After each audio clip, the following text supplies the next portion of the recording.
Hi, welcome to this week's edition of Blues Talk, where John, Dave and myself are going to look back over our emphatic victory against Connacht and look forward to the games at the weekend.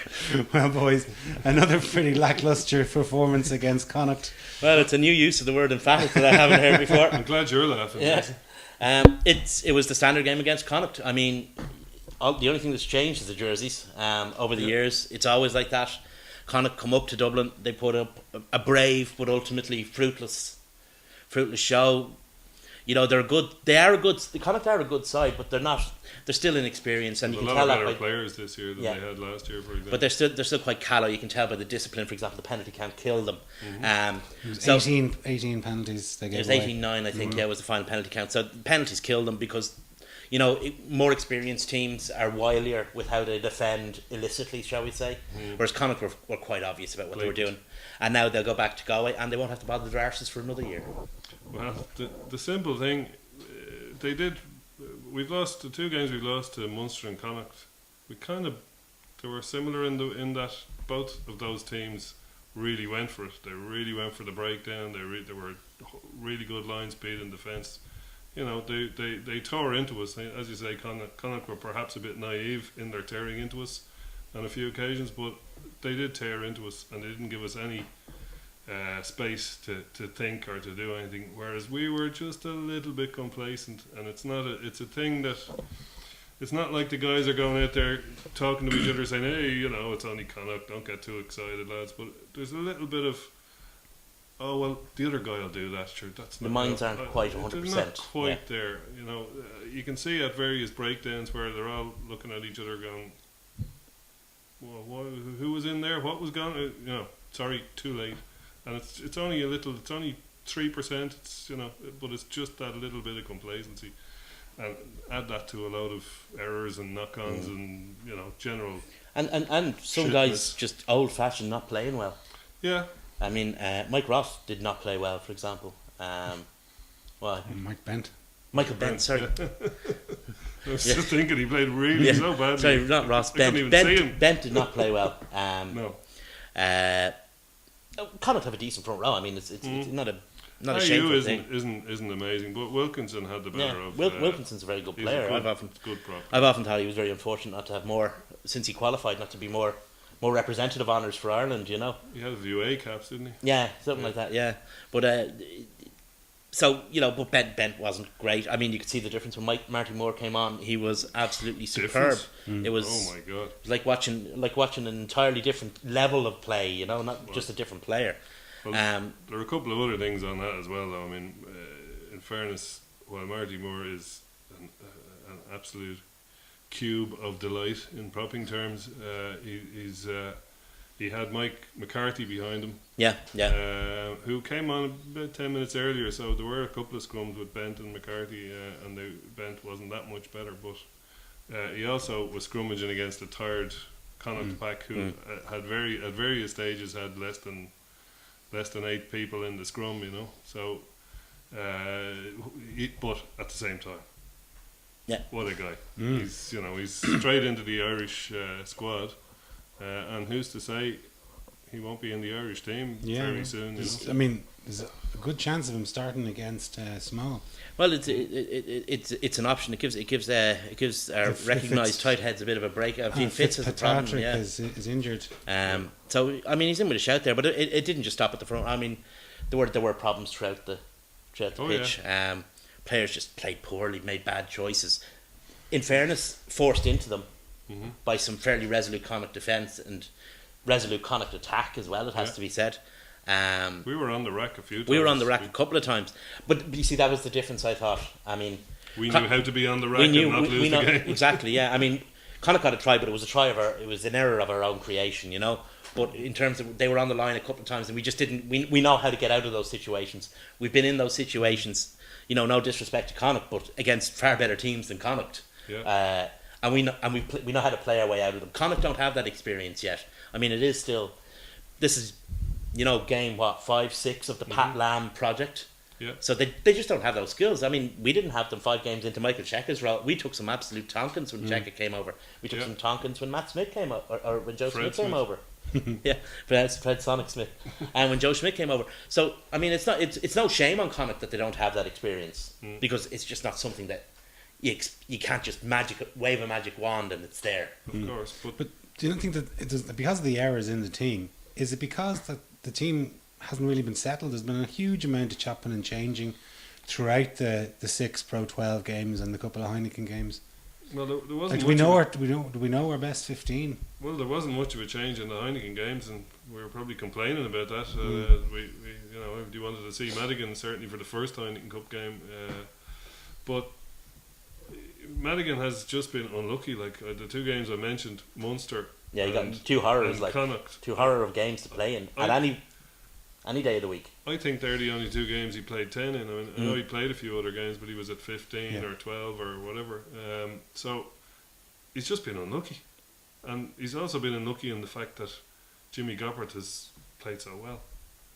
Because at the end of the day, it's not about Ian Madigan, it's about Leinster. Yeah. And, I personally would love to see Ian Madigan really take it out there and show us his stuff like he did last season. And And I'm sure he will again very soon, but it just hasn't fallen for him.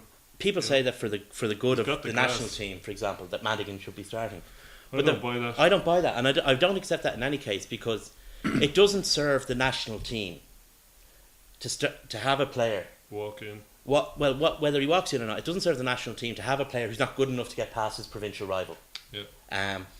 The Irish national team is supposed to be the best of the best in this country, the best 40 players, the best 30 players, depending on match squads and stuff like that. So if a guy is not good enough to get past, a guy who's a journeyman, for want of a better word. No, I don't use that in a negative sense because a journeyman is a.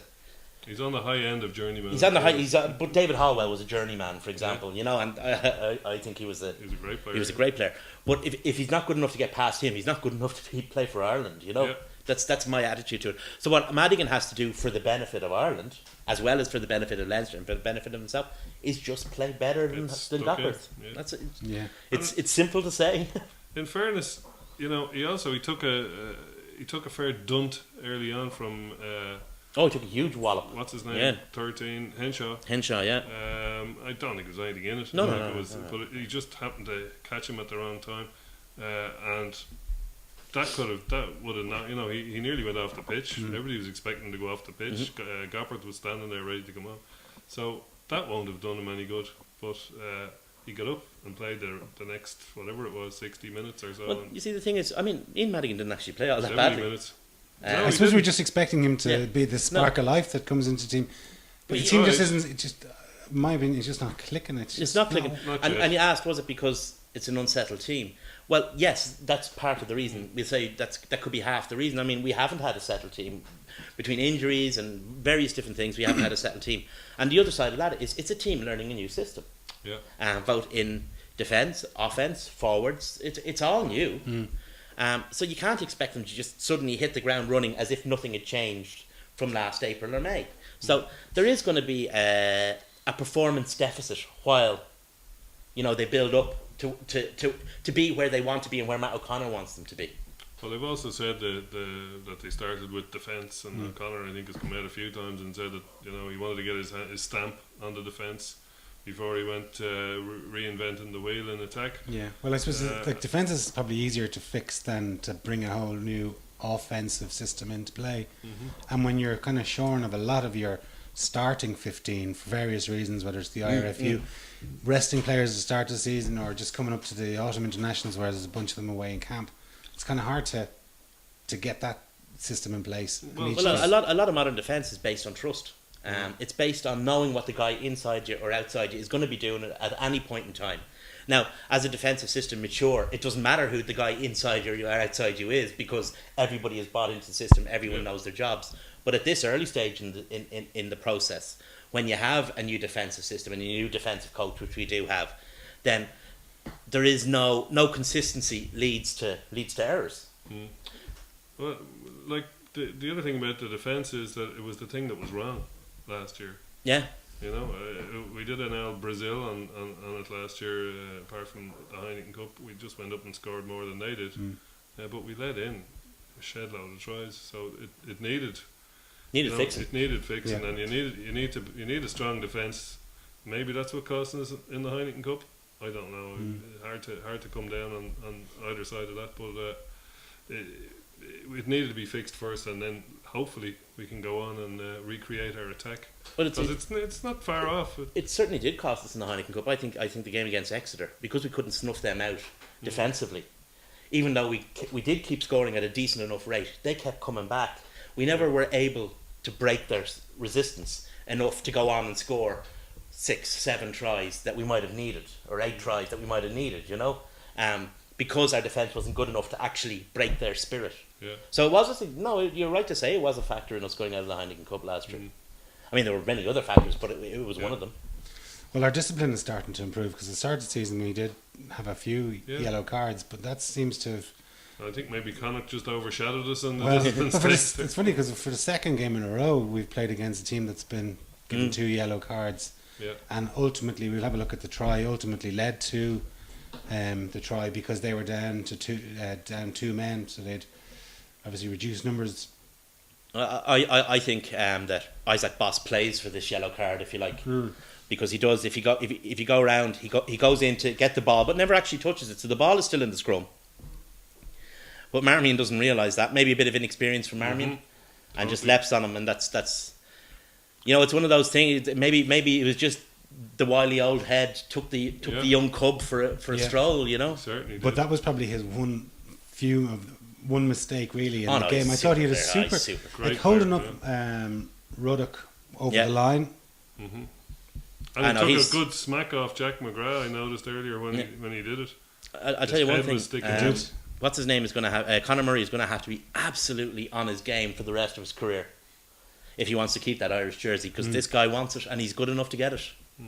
But this is the scrum. Obviously, it's against 7, but it's a really it's a nice tight for progressive wedge. There's not much anyone can do about it. And in fairness to Wilkinson, he did warn them a number Yeah. of times. Like he warned them before the second last scrum, and then he gave it the yellow for the next infringement, and then he said the next one is going in the posts. Yeah. That's. I mean, there's not much you could do about it. It was just eventually the weight of discipline and was going to catch up on Connacht. They were nearly there in the end. They could have snatched a draw at the end. They had they had a scrum. They could have got a penalty out of it. Well done to Leinster Pack for not conceding that. Yeah. So I mean that moves us up into 5th position. Fergus McFadden, can we quick mention for Oh, Fergus yeah, sure. McFadden had a good. He did. He was He had a good outstanding. game. He was everywhere. Okay, it was in it.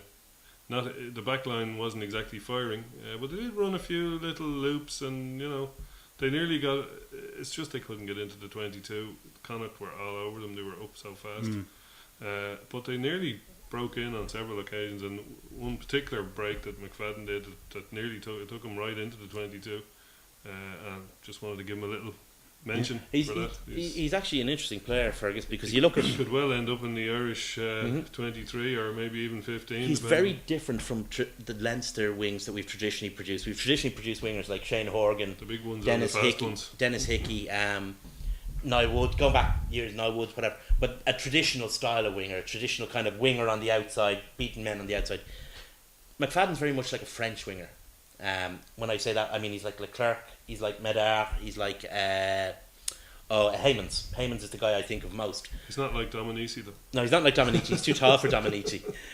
Guys who involve themselves complete throughout the back line, come in between 10 and 12, come in between 12 and 13.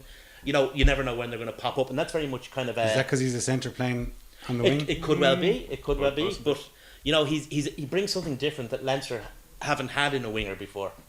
I really I think he's really developing well. Yeah, on the no, wing. I think he's gone well. Everybody thinks he should be 12, and we're supposed we're all hanging on to that from a few years ago when himself and O'Malley played 12 and 13, and we're all that's the new Leinster, that's the new Darcy and O'Driscoll. I'm really getting used to him on the wing, and he seems to have settled there. But I like what he does at 12 now as well. But what he does on the wing is similar to what I'd want from him to do at 12. If you look at what I think Darcy's greatest skill is the amount of ground he makes in contact. Yeah. And if you look at Fergus McFadden, He's ever almost impossible to put down in first tackle. he never ever allows a tackler to dominate the tackle. He always takes it on his own terms, makes at least a yard, maybe 2 yards. It doesn't look like much, but it puts the defensive line back on its heels. Darcy has a lower centre of gravity and he has more power in the legs. Fergus has more power in the Upper upper body, body. yeah. You know. Anyway, Mm. sorry, I interrupted your moving on there. So Well, I was excuse just me. going to move on and say that that's our third win of the season, and it brings us on to fifth in the league. Another match at the weekend was Ulster against Cardiff Blues. Well, no matter what result we got on Saturday, we would have We're been gonna fifth in the be league. fifth, yeah. If we'd won, if we'd lost, if we'd drawn, we're going to be fifth Forget in a the league. bonus point. So Still once would again, be there's fifth. that sort Yeah. of the gap is between the It's haves and the compressed. have-nots. The table has Yeah. been compressed nicely by Munster and Ulster's victories. Mm. So there's now, I think, 4 points between fifth and first. Yeah, well, why we talk about that game? That was a terrible, mean-spirited game. It wasn't one for the opening- purists. It certainly wasn't, and there was Conor Murray was up before the disciplinary Yeah. hearing today, but he managed to get off it. Both players' sides were cleared, so Yeah, Oh, I didn't hear Motherwell. yeah, was off as he was well, cleared as well. Yeah, I So- saw Donegal O'Callaghan wanting the ref to stop the game so they could look at a bite. bite, yeah. was it a bite or a smear in his fake tan? I don't know what it was. Well, he said the skin was broken. The ref said to him, "Look, we're moving on, and I don't care about any of that. Do you want?" I think he gave him an option. He says, "Do you want me to stop the game and Go off for a blood bin." That was what it It was. was put to him that if he was Go off bleeding, for- he'd have to leave yeah, the go off, field, and he changed his mind. And it Then. was in the last couple of minutes, and, Yeah. and Glasgow were on their line. Yeah. So good choice, Donard. Yeah, so I mean, like that kind of moves Munster into top seed and Yeah. pushes Glasgow down to third. Which I think is good. Yeah, it's for good because it's everybody. kind of, as you say, Except it brings Glasgow. everyone back together. Ulster hammered Cardiff 39-21. And a Cardiff team that was playing reasonably well, but you Mm. know they were quite good. Ulster did all the winning there rather Yeah. than Cardiff doing the losing. Cardiff were going particularly well in the first half. Ulster stretched away from them. Yeah. I think it would be Copeland miraculous. kind of kept them in. Yeah, he got in a, the he got a heat very of the nice game. try. But love that too. Ulster have moved on again this year. I think I think that they're. I said it last week and I'll say it again this week. I still think that They're going to have to win something. they're certainly the best English-speaking hope for a Heineken Cup win. I think. Yeah, Yeah, they're I'd go with definitely. that. Yeah, they are. And we'll just see again. Well, it depends if you call what they speak English. But anyway, But the thing about it is that, like, each time they've kind of been asked a question, when we've kind of speaking about it this season, they've kind of answered it. But this is another hurdle that they've got to overcome is the autumn internationals. You know, that for the first time, because they've been reasonably successful in the last couple of years, the representation 14. on the national team is going to be bigger. And we've kind of spoken that there's been that the guys that were kind of coming through last season they've gained from the experience of injuries and so on. Yeah.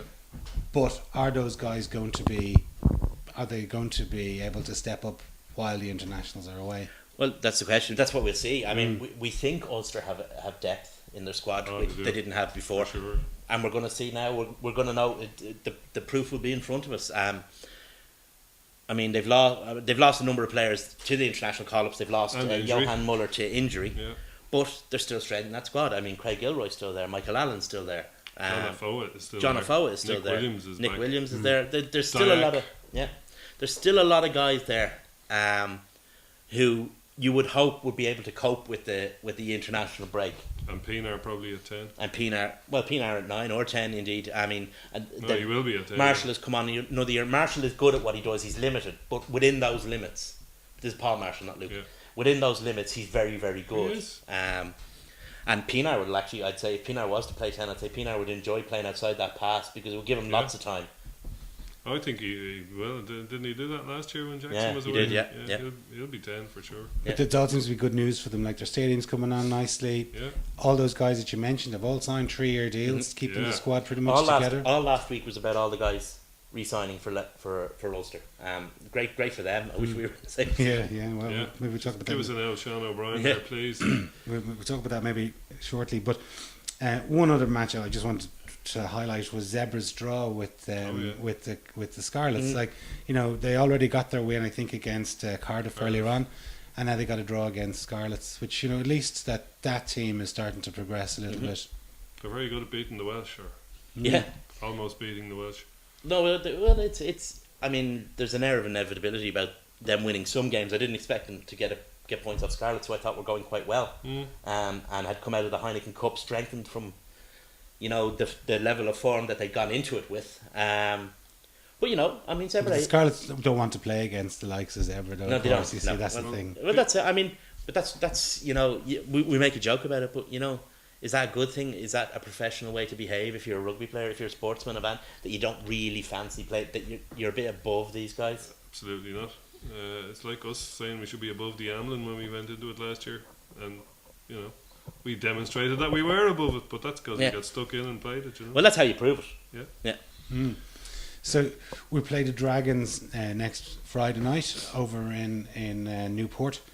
Match is surprisingly live on RTE. Like, must be, but it must be about of our 7 matches. This will be our 7th match in the league. I'd say we must have been covered live on RTE, about 5 of them. Yeah, we have a few of them, all right, well. and we've been doing well. I'm quite happy with that because I like to record them in HD and I can take them off the Servio box. Dragons over the years has gone from being, when Checkham first took over, we used to send over some fairly mix and gather 'em It teams. used to be Jackman and O'Kelly would go out and mind the babies. And anyone else. Yeah. And we used to get our arses handed to us on a plate in... I like Newport. I like Rodney Parade. I think it's a good old-fashioned, hostile in the best sense of the word, ground. And, a lot of those young fellas would have grown up pretty quickly over there. Yeah. In recent years, under Schmidt, we've actually done quite well over in Dragons. That's because we blended our... We blended the talent better. No, you're right. One of his great strengths, Joe Schmidt, was how he could blend those teams. So, Saturday or Friday night, we're going to see something new. We're going to see the first Matt O'Connor. I wonder what he's going to make of it. Well, we're going to be down to our bare bones, really. It's pretty obvious what he's going to make of it. But it depends how many are going to be released back from the Ireland camp. How Are many there any? guys, any indeed, or are we going to have many of the fellas coming back from injury? Well, it's there's a couple of guys coming back. I think Goodman might be there. Takiri definitely will be there. So there's 2 good big lumps in the back line if they're both there. Kirshner isn't hurt, so he'll definitely be there. Yeah. It'll be his last game. But I think I counted. We've 19 fit and usable players in our senior squad. We've actually got 20, but 5 of them are back 3 players. Incredibly, since that's what we're short of. We've 18 now that Marty Moore's gone over away with Ireland, and we've got Leo and Strauss still out. So that's an awful lot of players that we're missing. But funnily enough, it does. The only real part we're really going to hurt is we could do with Jack McGrath and Marty Moore back for the bench. And now, if they do get them back, that'll be the only place they will be is on the bench, because they won't train all week, so they're going to be stuck on the bench. But outside of that, we have enough to make a pretty decent side. Our tight 5 is going to be weak.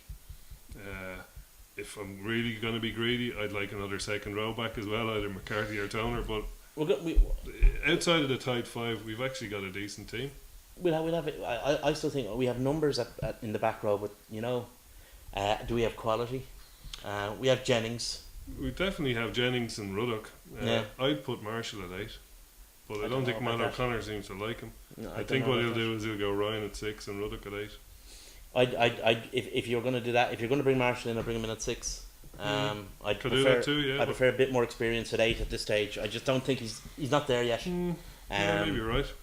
I don't think Ruddock is either, though. He's closer to it than the thing, and he has been playing well. He has been playing very well. And he's a fabulous 6. I'd like him to stay there. Yeah, well, that's true, but then you leave yourself completely open with a Callow guy at 8. Well, it's either that or Leo Auva. Yeah, I don't think he's an option. So I'd say he'll start. The flying ointment. Well, the Dragons aren't particularly good. It's their first strength team. They're only missing 2. Yeah, Coombs and Toby. Faletau, who would have been out anyway. He's picked up an injury. Dragons aren't particularly good, but they're not particularly bad either.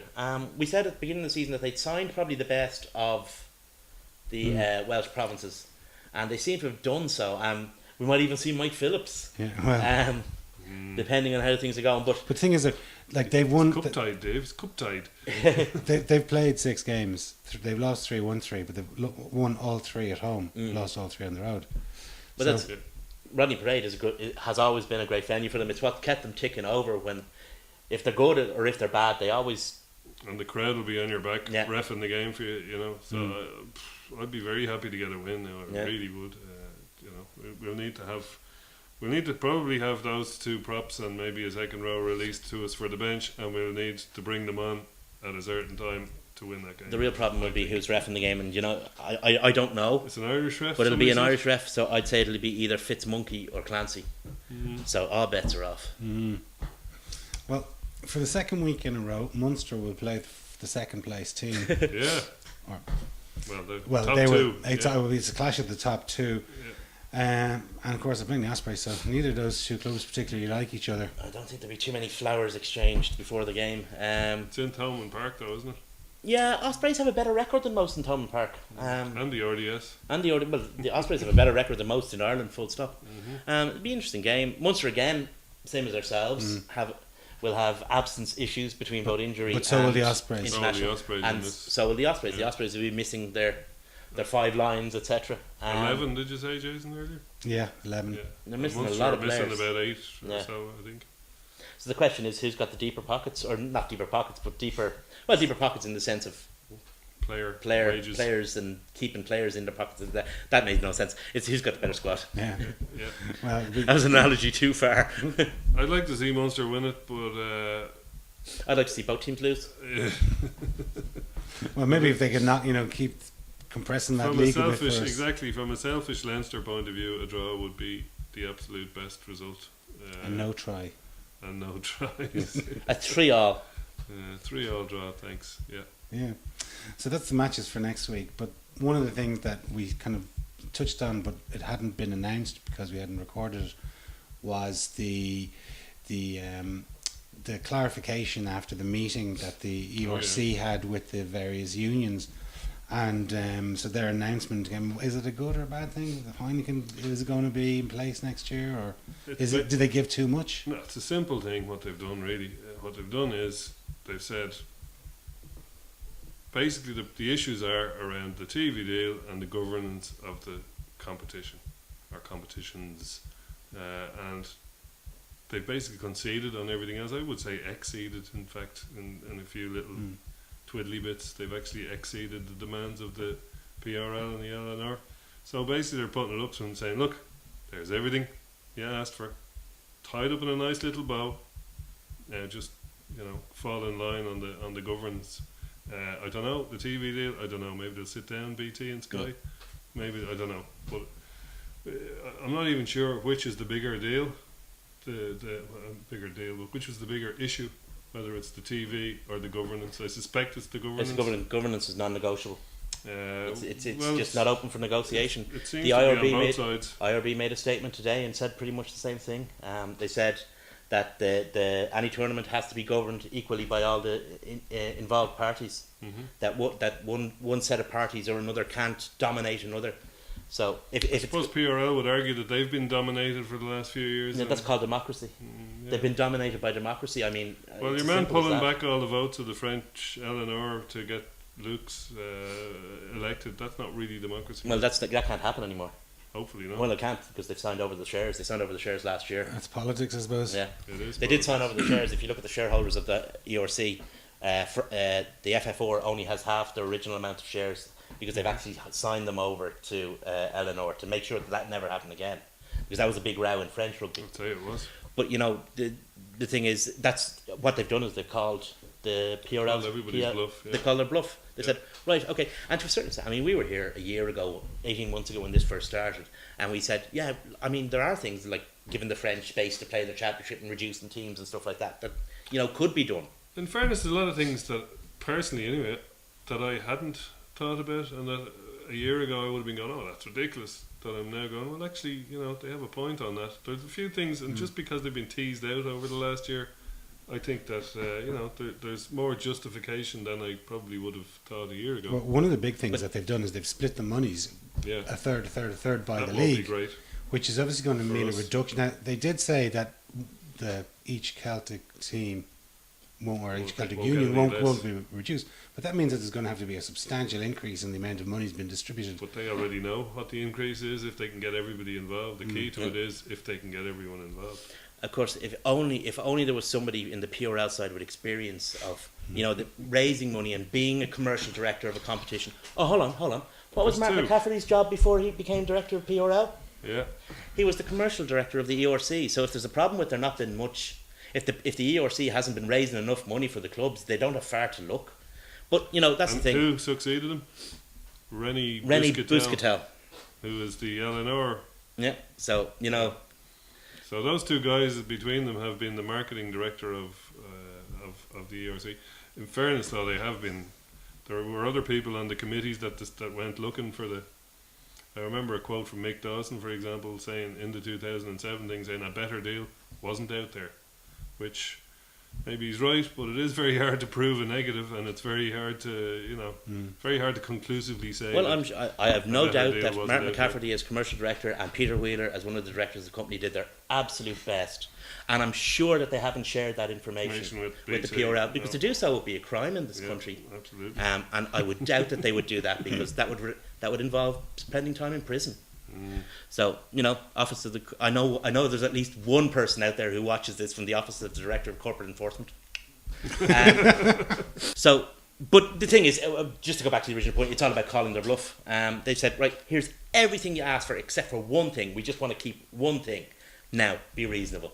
And the PRL have already said they won't be reasonable, so that's the end of it. The IRB came out today and said that the competition wasn't credible, that the Rugby Champions Cup wasn't necessarily credible. And they also made some comments about getting people together and talking instead of rowing, and which was basically the IRB telling them to talk to the mediators. That's Yeah. how these things happen, Yeah, well, why aren't they? What is going on? They don't.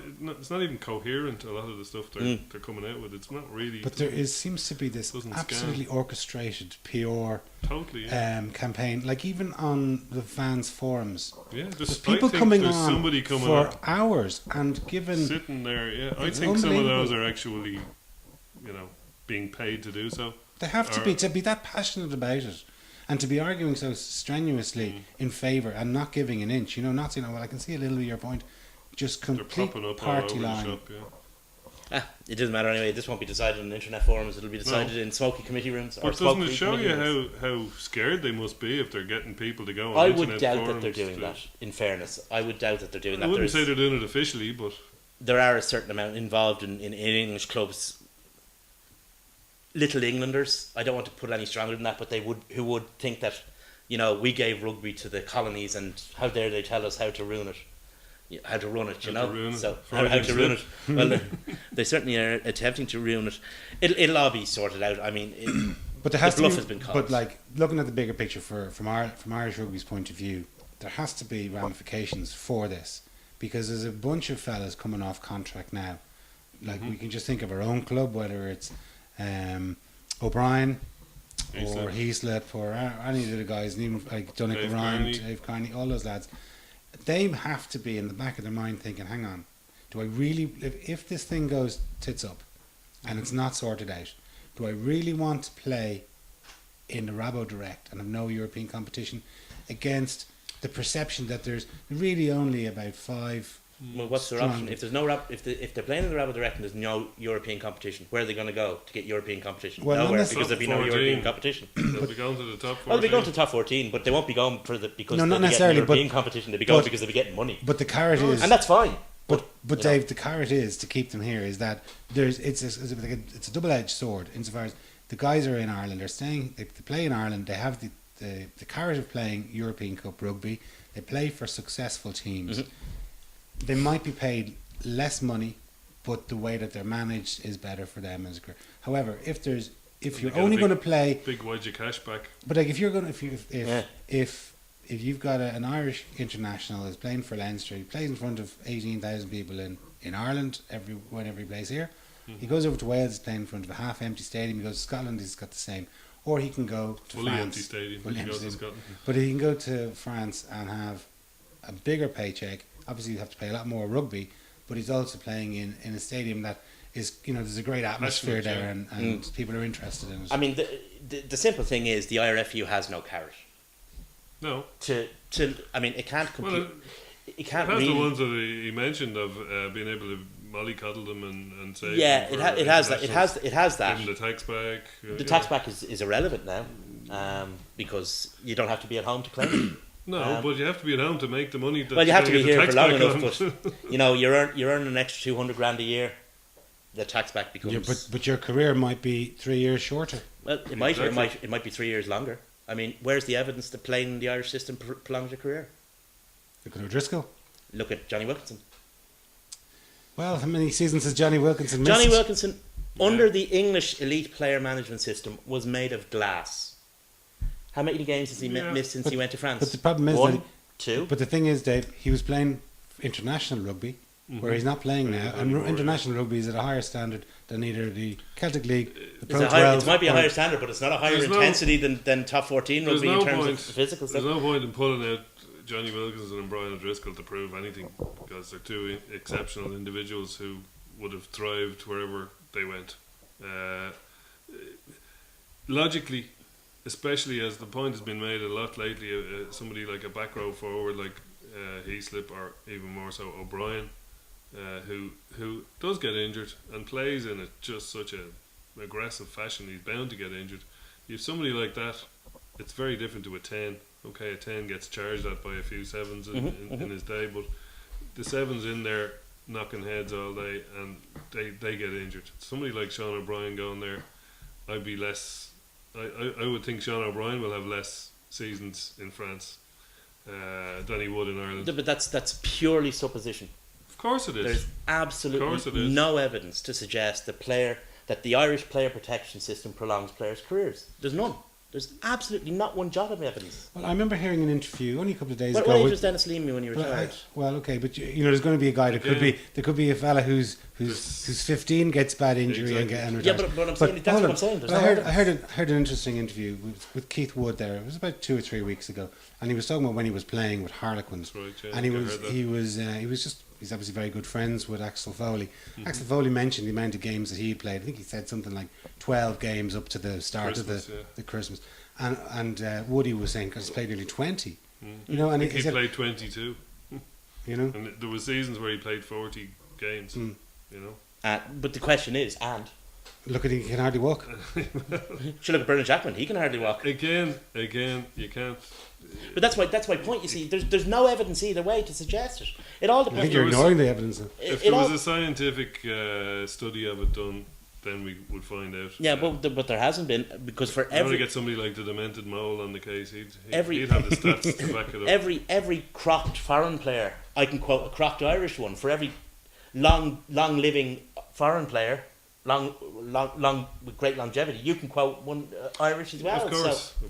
The thing is that it's a shibboleth in Irish rugby that that the player protection system prolongs your career, but there's no evidence of it because we actually haven't been at it long enough to show, because to do a study like that, you have to do it over 10, 20, 30 years. Well, But the one thing, sorry, just to go back to my original point about the carrot, right? Money, the RFU can't do money. We talk about the player protection, so we kind of leave that to one side. The other thing is, the other side of the carrot that the IRFU do have, and certainly have, is the green jersey. The thing is, do the IRFU have the passion. courage to back that carrot up with a bit of stick? Because that would be a thing. If it was made clear to players, okay, you can go for the money, blah, blah, blah, but you will not play for Ireland. I don't think they'd go that far. I don't know if they'd go that far, but it's the only thing they have. It's the only thing left. It's the only arrow left in their quiver. I think that they'd follow the Irish Union and coaches then all through the years. If you're exceptional, you're always going to play for Ireland. If you're Jordan Murphy, Johnny Sexton, you'll play for Ireland. I have 50-50 call they're not going to. But if you look you're at Niall Morris, Well, what I'm maybe saying you is, won't in a get it, situation where the quiver is empty, because the tax back scheme has been changed now, where you don't have to be at home to claim. You don't have doesn't to really retire make at much home. of a difference. Actually, I don't think. I don't think the tax back scheme is the big thing, but anyway, but it has been changed. The money obviously is huge. We might not have Europe, so that as a carrot will be gone. So they really only do have this one thing left, I think, and that is the green jersey. I think that's the only thing they have left. I don't think they can go down that road. Look, if you look at someone like New Zealand can, because every kid from the age of course. 4 wants to be an All Black, just like every rugby playing kid in Ireland wants to play for Ireland. We just don't have the quantity of Kudos. players to do it.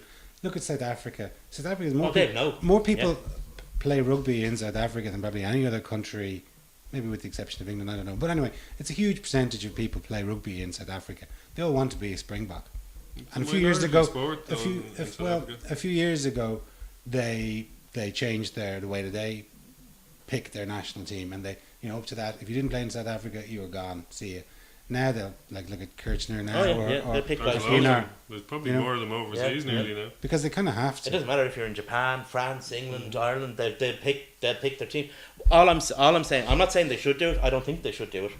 But what I'm saying is they might be in a position where they feel they have to do it. The kudos isn't there with the Irish jersey either, because There aren't the marketing opportunities. well, no, I don't mean that. I mean from the everybody when they grow up in New Zealand wants to be an All Black. Doesn't matter if they've got one leg and half an arm, or it doesn't matter. That's what you aspire to. It's not the big aspiration here. It's a much more of a minority sport. So you get guys like Dan Carter and Richie McCaw who are turning down fortunes to play in New Zealand and stay playing for the All Blacks. Then you get Carl Heyman who had a choice between getting enough money to buy a dairy farm by playing for Toulon and missing the World Cup with the All Blacks, or playing in the World Cup with the All Blacks and not having a dairy farm to retire to in New Zealand. That's the choice that those guys are making. I still think that you're under. I do think. What I I'm agree not saying with the certain Ireland things- jersey isn't I think- incredible and the pinnacle. because we're a minority sport to a certain extent. Most Irish rugby players are famous because they're Irish, capital I, rugby players. There's a certain amount of interest in the big Heineken Cup games, big Pro 12 games, but Brian O'Driscoll is most famous amongst the populace because he plays for Ireland. Ron O'Gara is most famous because of what he did course. for Ireland. Paul O'Connell, etc., because of what he did for Ireland. So there is They're still also on telly week in, week out in Ireland. in Ireland jerseys. No, in Ireland, Yeah. on television, playing for Leinster, Munster, Ulster, Connacht. Yeah, but the thing They is, get that constant reinforcement of their name and their Brian O'Driscoll brand or the Ronan O'Gara brand, because they're constantly playing on television Get live. the ad for Wapping but Pipes. one Six Nations match will have the same amount of viewers as 5 Pro 12 games. Oh That's the difference. I mean, one Six Nations game, one Ireland game. Ireland will play Samoa. Well, we say Australia. Ireland will play Australia, and the viewing figures for that will be roughly 750,000 people will watch that game on television. For an average Pro 12 game, you're talking between 100 and 150,000. For a big one against like an inter-pro rival derby, you're talking maybe 230, 240,000. So a game against Australia, an autumn What about the international, Heineken Cup? a meaningless friendly. Well, that's the viewing figures are much lower just by dint of course, the 'cause it's system not on, because it's not on Excuse me, yeah. But onward. there's 3 pages in each national paper each week with those people in it. Yeah. They're constantly they Ronan O'Gara is constantly mentioned in the newspapers. Brian O'Driscoll, all these guys. Yeah. If they go off to play in France or in England, their name becomes less recognisable, and they might come back every for 6 matches during the 5 matches during the Six Nations and 3 matches during the autumn internationals. But that's the only time you really notice them. But- If there was an exodus of But players. those games will be watched by more people than will watch the entire Pro 12 on television. That's the thing. I mean, Yeah, but it's for 80 minutes and then it's forgotten about. Like then it's on to X Factor after. which is the same. It's the same with a Pro 12 match. I mean, it could be just as easily. But it's on forgotten. a weekly basis, David, my point. Yeah, but the Irish, it's still Ireland. It's the international cap. I mean, we've argued in the past about how much money the Irish team earns as opposed to the provincial teams. But one area where the Irish team is a behemoth is media. It's an absolute behemoth. Television figures, advertising revenue, sponsorship deals. It is beyond compare. I've done some work with Leinster Rugby's marketing department, and the hoops you have to jump through, even to get a Leinster player who's on the central contract to appear in a Leinster marketing campaign is incredible.